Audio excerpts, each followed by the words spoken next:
I had left Arkansas and was back living in Houston. I found work where Judy was working.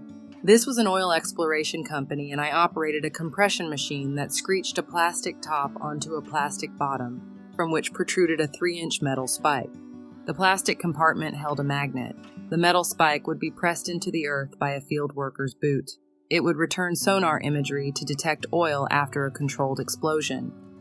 It was mind-numbing work. I became tired and careless. Push, chomp, and screech. Push, chomp, and screech. Push, chomp, and screech. Finally, after a few close calls, I inserted the plastic bottom at an off angle, and instead of the usual push, chomp, screech, it went push, chomp, crack, and the spike soared out like a bullet, headed right between the eyes. At that instant, a gray being behind an invisible screen popped in at my right, and just by holding out his left hand, deflected the killer spike, sending it soaring up and away into the lights overhead. It made a terrifying sound as it slammed into the long tube lights, which then exploded. Shattered debris rained down as women along the assembly line screamed and jumped from their seats, diving under the tables. What happened? What happened? Everybody wanted to know. I was probably the only one who didn't jump from their seat, and I just said, "The lights exploded." Seeing the commotion, the line supervisor came over. Soon came a safety inspector with pad and pen. I did not say a word, except for a silent thank you, whispered over my shoulder to my angel, who had just saved my life. To me, this gray was an angel. I did not think of him as an alien at that time. Don't get me wrong, they are not angels. I just didn't know anything about aliens in the early 1980s. As I continued my monotonous work, I contemplated the gore that could have been had the spike hit me between the eyes. I silently mouthed another, "Thank you." This being's sudden appearance was not registered in full awareness, but as a subtle impression. It's difficult to explain. I have never been able to figure out why sometimes the aliens intervene and at other times they let you get hurt, even seriously. I know they have saved my life numerous times and can point to specifics like this. I'm sure there are times that I am not even aware of it. Years later, they would even keep me from being murdered in my own home. Some researchers have suggested that their motives are only to protect their vested interest, keeping the lab rat alive to preserve the program. But I have been the recipient of genuine concern too many times to dismiss it all as a selfish motive. One day, after realizing my confusion of aliens as being the presence of angels in my life, a stunning revelation occurred. While having one of my nightly conversations with God, I was stunned to realize that all these years, no matter where I lived, I had been facing towards the direction that the aliens tended to appear in my room. Unfortunately, this immediately caused me to halt my conversations with God, but don't worry, after a while I did resume, just not towards where the aliens would pop in. Next, I am working with a smaller, older group of women making parallel circuit boards. I was surprised to recognize a woman who used to drive past my house. Other people would just simply drive by, but not her. I was just a young girl sitting on my porch, and she would give me a most condemning look. One hot summer's day here came that woman from the neighborhood again. As she scorned me, I admired her. I imagined her as an important lady with an important job and thought, wouldn't it be something if someday I would work with her? But then thought, nah, I could never possibly be working with her. Now, many years later, here we were, working together. She wasn't so far above me after all. She didn't speak to me, but the story was that she used to visit her daughter in the neighborhood and saw me as a slut. She told the other women, which caused quite the henhouse controversy. Was I a slut, or was I not? I went to wearing a cross necklace. Then, a black girl was hired and placed in the seat right between the two top hens. They immediately set about pitting us against each other. They wanted her to come after me, use her. Lord only knows what they told her. I would see them tell her something and look in my direction. As for me, they hissed in my ear that she had been hired on, making more money than me. Personally, I held nothing against the girl, but curiosity began to get to me. So, during a break one day, I began a friendly chat as she eyed me suspiciously. Against better judgment, I asked what they had hired her on with. The look she gave me took me aback. It was a cold, steely glare with a squinted eye. Startled, I thought to myself, or so I thought, she's giving me the evil eye, you know, like voodoo. The next week, she was missing. By the end of the second week, she reappeared between the two old hens. Before long, I witnessed a search of the floor. The girl seemed distressed. Soon, I overheard the story. She had been driving alone in her station wagon when, for no reason, the car veered into a tree. She could not explain it. It was as if someone else had taken over the wheel. A back window of this large station wagon was shattered, but she couldn't explain how that had happened either. She wasn't hurt, but her left eye began to pain her immensely. A visit to the doctor revealed a piece of glass mysteriously embedded behind the eye. There was no entrance wound. The only way it could have gotten there was if someone had removed her eye and placed the glass behind it. She lost so much vision that she now had to wear a glass contact, which kept falling out. This is what they were all searching the floor for. At the day's end, it turned out that we had parked parallel to each other facing opposite directions. She was already in her car when I had gotten into mine, and she waited patiently for me to back out. As I did so, my car scraped down the whole side of her car, literally lifting the station wagon up on its side. I could see her shocked expression as she gripped the steering wheel as the vehicle tilted. Meanwhile, I was thinking, how in the world did I do that? The hen standing at the building entrance saw the whole thing and cackled lustfully. "Oh, she's going to get her now." But the girl sat mutely. I expected to see a horrendous scratch down the side of her car, but there was no evidence it had even happened on either vehicle.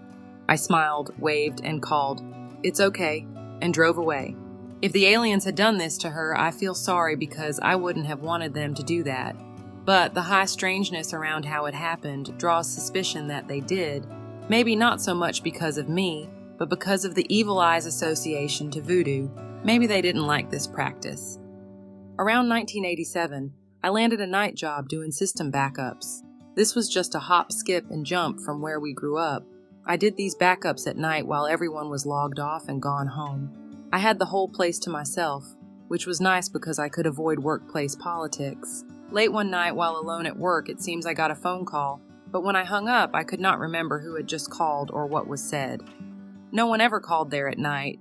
Vaguely, though, it seemed I was asked if I was alone, to which I had answered yes. This was a 3-floor building and I was on the second. In a semi-trance, I walked out to the elevators and went down to the first floor. In the lobby were security cameras. I am told telepathically to smile, to look more normal. I smiled pleasantly as I passed the atrium and exited the glass doors into the dark parking lot. From here, the waiting beings picked me up. This is so instantaneous that you don't even become aware of it. It happens in the blink of the eye. There is no sensation of floating up in a beam of light like you see in movies or images. There were 2 aliens, and there was a window that one could see out of so that you would not be flying blind. It was a short, friendly meeting as the 3 of us sat there. Nothing traumatic happened, no exams. I wish I knew more and could remember the purpose of the encounter and what they said. There are a lot of interactions that I have remembered through the years, but there are tons more that would take hypnosis to recall. The next thing I remember, I am outside the building, again facing the glass doors, but I can't go in because I am locked out. The card key for the security entrance is upstairs in my purse where I had left it. I just stand there facing the doors in the dark. They find this curious and ask me why I don't go in, and I tell them about the card key. They had to figure out how to get me back into the building. They snatched me up again and were impressed at the security we had at this building. Next, I am inside the office, but I am sitting in the middle of the floor in total darkness. As I regained awareness of my surroundings, I realized that the electricity was off. Instantly, the electricity came back on. What was that? I asked myself out loud as I got up from the floor and returned to work. It doesn't matter where you are at the time. They don't say, "Oh, they're at work, we have to wait." When they are ready, they come. They might have you go to the bathroom or otherwise walk away from others first. They try to make everything as seamless as possible. This third event wasn't a work abduction event, but so bizarre, just the same. Let me set up the scene first. In the mid-1990s, I worked at an internationally based oil company, which Houston is known for. My job was to back up or restore company files from large tapes, very much like old IBM reel-to-reel computers. Same as before, this computer room required either a key code you typed in or a card key to scan to enter due to the sensitivity of the information. In the computer room were several rows of very large data processing machines that sat on the floor. They were old school and very loud. Most times there were 2 of us working, but there were lots of times I worked alone. At this time, I had recently joined the Houston UFO Network and already had 2 bizarre experiences, black helicopters and men in black, which I will cover in another chapter. I was working alone when 2 well-dressed young men entered this secured room from the back dock that also required a code or card to enter. It's in the middle of the day, so I just dismissed them as if they knew what they were doing and were supposed to be there, mainly due to their clean and professional appearance. I nodded to acknowledge them and did not ask them why they were there. They wandered around, pretending to assess the large processing machines. They weren't there 5 minutes before one stepped into the back near the dock entry, which would be out of my view. The other stood and laughed nervously, and when I looked at him, I noticed that he had a remote device in his hand. We didn't have barcode scanners back then, but we did have handheld TV remotes, so it didn't seem too bizarre. With a nervous chuckle, he pointed the scanner at me and clicked the trigger. When he looked down at the screen for the results, I could have sworn he had just seen a ghost. His face went slack, and his jaw dropped as he stood frozen, staring at me with widened eyes. He just stood there, unable to take his eyes off me. His companion came up behind him and looked over his shoulder at the results. He then looked up at me and said something into the ear of his frozen friend, who did not budge but continued to stand there fixated with disbelief written all over his face. I'm not sure he even blinked. His companion had to turn back to retrieve him with a gentle pull on his shoulder. I literally did not know what to make of this. I understood that what had just happened was strange and beyond the realm of the ordinary. I suspected it had to do with my involvement with the UFO community, and that the scanner checked to see if I was emitting a signal from an alien implant. I left it like that and went on working my shift. I didn't even report the incident to the leaders of the UFO group. It wasn't until 2022, while watching a show on Gaia, that I realized what this device was really for. Apparently, according to researchers on this subject, in the 1990s, a device had been created to scan a person's energy, and that humans have a range of frequency. Anything above that frequency means they are an alien, or carrying an alien consciousness. Apparently, my frequency was well out of range for a human, which left this man stunned to the point that he couldn't even move. It's true that some abductees can affect electronics, such as interference in radio signals. It used to be that a radio or television would get static. I don't know if this happens anymore. The last event I want to cover in this chapter occurred in 2024, so it's recent as of this writing. My husband and I had left the restaurant and we were stuffed. He drove as I leaned back and closed my eyes, kinda drifting and looking forward to a nap when I got home. We took our usual route. Now granted, it was around 3:30 in the afternoon, so the sun was making its way down from the sky and could blast you in the face depending on your direction. So it was a bright day, and I was enjoying the ride with my eyes closed. As we pulled up to the familiar light where we always turned, I was suddenly enveloped in a bright light that was beyond anything I thought possible. I began thrashing in my seat, flaying my arms around and kicking as I lamented, "Bright, bright, ow, it's too bright." I couldn't even open my eyes. Onlookers must have thought I had lost my mind. I know my husband did, although he didn't say a word. The times I had struggled to open my eyes, it was apparent that the eyelids I peered through did not belong to my eyes. Let me clarify. The eyelids were much larger and rounder, making them more bulging than my normal eyes. The slit between the top and bottom lids were considerably wider. Even in the throes of my distress, I thought, what is this? A week or so later, I was watching a program and a guest went on to say that the Vatican pre-screens potential employees by blasting the unsuspecting victim with a specific bright light. If they are unusually overwhelmed and become distressed, then they were suspected of being an alien and not hired. This does not mean that the victim even knows they might have an alien consciousness on board with them. As I contemplate the nuances of my otherworldly experiences, it leaves me with an uncertainty of my own identity that goes beyond the pale of what is considered normal. At the same time, I know that it's not just me, but millions of others, most whom don't even realize anything is even amiss.